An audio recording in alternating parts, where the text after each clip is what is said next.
Hello guys, අදත් ආදරෙන් පිළිගන්නවා කච්චිල් YouTube channel එකට. ඉතින් ඔයාලා හැමෝම දන්නවා දෙසැම්බර් මාසේ 11 වෙනිදා ඕස්ට්‍රේලියානු රජය විසින් ඒගොල්ලෝගේ මයිග්‍රේෂන් ප්‍රෝග්‍රෑම් එකේ සිදු කළ වෙනස්කම් කිහිපයක් ප්‍රකාශයට පත් කරා. මේගොල්ලෝ මේක මාස ගාණක් තිස්සේ කරපු ඇනලිසිස් එකක්, ඒ වගේම මේ මාස ගාණක් තිස්සේ ඒගොල්ලෝ කරපු ඒගොල්ලෝගේ රිසර්ච් එකක් මත ඒගොල්ලෝ ඒගොල්ලෝ සිදු කළ වෙනස්කම් කිහිපයක්. මෙන්න මේ වෙනස්කම් සිදු කිරීමට ඒගොල්ලෝ මූලිකවම බලපෑ හේතු කිහිපයක් තියෙනවා. දැනට පවතින මයිග්‍රේෂන් ප්‍රෝග්‍රෑම් එකේ යටතේ ඒගොල්ලොන්ගේ පවතින ඕස්ට්‍රේලියාවේ ඉන්ට්‍රෙස්ට් නැෂනල් ඉන්ට්‍රෙස්ට් වලට ඇඩ්‍රස් කරන්න පවතින දුෂ්කරතාවය. මෙන්න මේ කාරණාවන් නිසා මේගොල්ලෝගේ මයිග්‍රේෂන් ප්‍රෝග්‍රෑම් එකේ වෙනස්කම් සිදු කළ යුතු බවට මේගොල්ලෝ 2023 ජුනි මාසයේ ඉඳන් ප්‍රකාශයට පත් කළා. ඉතින් ඔයගොල්ලෝ මතක ඇති මේ අවුරුදු ජුනි මාසයේදී මේ රජය විසින් ස්කිල් ටෙම්පරරි වීසා හෝල්ඩර්ස්ලාගේ ඉන්කම් threshold එක $53,900 ඉඳන් $70,000 වෙනකම් වැඩි කරා. ඉතින් මේ වෙනස්කම් වලින් වැඩිම බලපෑමක් ඇති වෙලා තියෙන්නේ ස්ටුඩන්ට් වීසා වලින් ඕස්ට්‍රේලියාවට යන්න ඉන්න අපේ සහෝදර සහෝදරියන්ට. ඉතින් අද අපි කතා කරන්න හදන්නේ මෙන්න මේ වෙනස්කම් කොහොමද ස්ටුඩන්ට් වීසා වලට බලපාන්නේ කියලා. ඉතින් වීඩියෝට යන්න කලින් හැමදාමත් වගේ ආදරෙන් ඉල්ලා සිටිනවා මගේ channel එක subscribe කරන්න, bell icon එක click කරලා තියාගන්න අලුත් updates ඉක්මනින් දැනගන්න.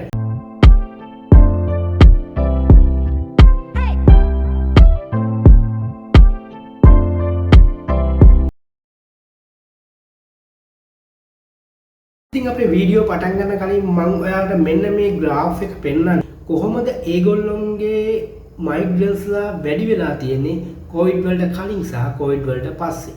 ඕගොල්ලෝ මේ graph එකෙන් පේන විදිහට වැඩිපුරම වෙනස වෙලා තියෙන්නේ international students-ලා නිසා. COVID වලට කලින් international students-ලා ලක්ෂයක් තමයි ඒගොල්ලෝ අරගෙන තියෙන්නේ. හැබැයි COVID වලින් පස්සේ ඒක 2,70,000 දක්වා වැඩි වෙලා තියෙනවා. අද ටෙම්පරරි මයිග්‍රන්ට්ස්ලා ගත්තාම ඒගොල්ලෝ COVID වලට කලින් 80,000ක් වගේ අරගෙන තියෙනවා. COVID වලින් පස්සේ 1,80,000ක් අරගෙන තියෙනවා. permanent visa holders-ලා ගත්තාම ඒක COVID වලට කලින් සහ COVID වලට පස්සෙත් එක සමාන අගයක් තමයි තියෙන්නේ 60,000ක අගයක්. ඉතින් මේක total එකක් විදිහට ගත්තාම COVID වලට කලින් total migrants-ලා 2,40,000ක් වගේ තමයි ඉඳලා තියෙන්නේ. ඒ හැබැයි COVID වලින් පස්සේ ඒක 5,10,000ක් දක්වා වැඩි වෙලා තියෙනවා. ඉතින් මේක දෙගුණයක වැඩිවීමක්. මෙන්න මේ වැඩිවීම නිසා අද වෙනට ඕස්ට්‍රේලියාවේ නිවාස ප්‍රශ්නය යටිතල පහසුකම් ප්‍රශ්නයක් වගේ ඇති වෙලා තියෙනවා. ඒ හින්දා කලක ඉඳන් ඕස්ට්‍රේලියානු පුරවැසියන් පවතින රජයට බලපෑම් කරමින් ඉන්නවා මයිග්‍රේෂන් ප්‍රෝග්‍රෑම් එක අඩු කරන්න. ඉතින් මේ හින්දා තමයි මෙන්න මේ ඕස්ට්‍රේලියානු රජය මෙන්න මේ මයිග්‍රේෂන් ප්‍රෝග්‍රෑම් එකට අලුත් නීති කිහිපයක් හඳුන්වලා දීලා තියෙන්නේ. මෙන්න මේ මයිග්‍රේෂන් ප්‍රෝග්‍රෑම් එක back to normal කරන්න.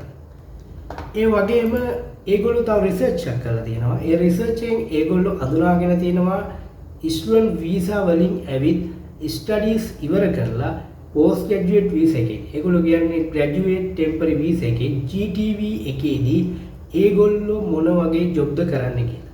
ඉතින් එහෙම බැලුවහම බහුතර පිරිසක් කරන්නේ ස්කිල් ලෙවල් එක අඩු ජොබ්. ඉතින් මේ වගේ ස්කිල් ලෙවල් එක අඩු ජොබ් කරන 57%ක ටෙම්පරරි වීසා හෝල්ඩර්ස්ලා ඕස්ට්‍රේලියාවේ දැනට ඉන්නවා. ඉතින් මේ ස්ටුඩන්ට් වීසා ප්‍රෝග්‍රෑම් එක ඔප්ටිමයිස් කරන්න මේගොල්ලෝ චේන්ජස් කිහිපයක් හඳුන්වලා දීලා තියෙනවා. ඉතින් අපි කතා කරමු ඒ චේන්ජස් එකින් එක. පළවෙනි එක තමයි ඒගොල්ලෝ අදහස් කරනවා ඉංග්‍රීසි රික්වයර්මන්ට් එක වැඩි කරන්න. ස්ටුඩන්ට් කෙනෙක් විදිහට ඕස්ට්‍රේලියාවට යන්න දැන් තියෙන රික්වයර්මන්ට් එක IELTS overall 5.5. ඒක IELTS overall 6 දක්වා වැඩි කරන්න ඒගොල්ලෝ යෝජනා කරලා තියෙනවා. ස්ටඩීස් වලින් පස්සේ ග්‍රැජුවේට් ටෙම්පරරි වීසා එක ගන්න පවතින රික්වයර්මන්ට් එක IELTS overall 6. ඒක IELTS overall 6.5 දක්වා වැඩි කරන්න යෝජනා කරලා තියෙනවා. ෆවුන්ඩේෂන් කෝස් එකක් කළා ඕස්ට්‍රේලියාවේ ස්ටඩීස් වලට යනවා නම් ඒගොල්ලෝ රික්වයර්මන්ට් එක IELTS overall 5.5. ඕස්ට්‍රේලියාවට ගිහින් ඒගොල්ලෝගේ මේන් කෝස් එක පටන් ගන්න කලින් ඊට කලින් ප්‍රී කෝස් එකක් කරනවා. ඒ රික්වයර්මන්ට් එක IELTS overall 4.5 ඉඳන් overall 5 දක්වා වැඩි කරන්න යෝජනා කරලා තියෙනවා. ඉතින් මේ වගේ වෙනස්කම් කිහිපයක් ඉංග්‍රීසි රික්වයර්මන්ට් එක වැඩි කරන්න ඒගොල්ලෝ යෝජනා කරලා තියෙනවා. සෙකන්ඩ් චේන්ජ් එක විදිහට මෙන්න මේ ස්ටුඩන්ට් වීසා වලින් යන අයගේ ජෙනුයින් එක පරීක්ෂා කරන්න මේගොල්ලෝ විශේෂ වැඩපිළිවෙලක් හදන්න යෝජනා කරලා තියෙනවා. ඉතින් මෙන්න මේකට මේගොල්ලෝ ඉන්ට්‍රොඩියුස් කරලා තියෙනවා ජෙනුයින් ස්ටුඩන්ට් ටෙස්ට්. මෙන්න මේක අලුත් ටෙස්ට් එකක්. ඒක කලින් තිබ්බේ genuine temporary entrance කියලා. මෙන්න මේ GTE එක GST වලට change කරන්න ඒගොල්ලෝ යෝජනා කරලා තියෙනවා.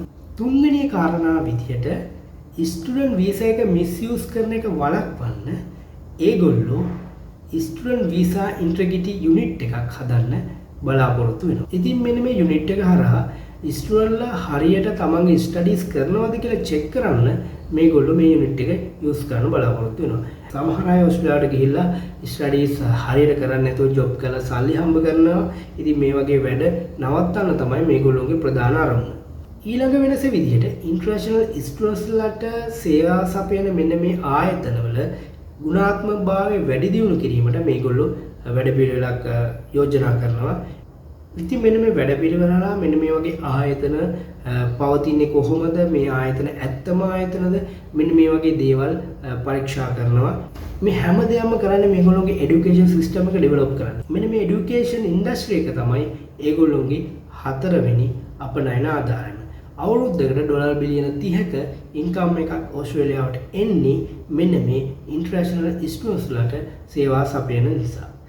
එඩියුකේෂන් සිස්ටම් එකේ ගුණාත්මකභාවය වැඩි කරලා සිසුන්ට ඉහළ සේවාවක් ලබා දීමේ අරමුණින් මෙන්න මේ ආයතන නියාමනය කරන්න මේගොල්ලෝ කටයුතු කරනවා. ඊළඟ වෙනස නම් ඇත්තටම ගොඩක් දැනෙන වෙනසක්. මොකද මේ වෙනස නිසා ගොඩක් අයට තියෙන chances අඩු වෙනවා.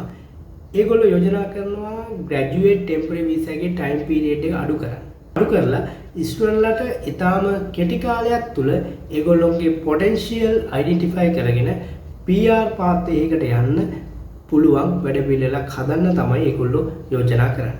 ඉන්ටර්නැෂනල් ස්ටුඩන්ට්ලා තවත් visa එකට apply කරනකොට අමතර පරීක්ෂාවක් කරන්න මේගොල්ලෝ යෝජනා කරලා තිනවා. ඉතින් මේ temporary visa holders-ලාට දෙවනි පාටත් ස්ටුඩන්ට් visa එකක් apply කරන්න බැරි වෙන්න මේගොල්ලෝ වැඩපිළිවෙලක් සකස් කරන්න හදන්නේ. මොකද දැන් ඒගොල්ලෝ මුලින් ස්ටුඩන්ට් visa එකෙන් ඉන්නවා.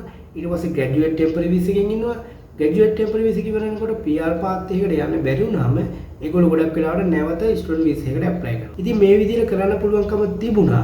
ඊළඟ අවුරුද්දේ ඉඳන් මේ ක්‍රමය නැති කරන්න ඒගොල්ලෝ යෝජනා කරලා තියෙනවා. ඔයාලට බලා ගන්න පුළුවන් කොහොමද graduate temporary visa time එක මේගොල්ලෝ කරලා දෙන්නේ කියලා.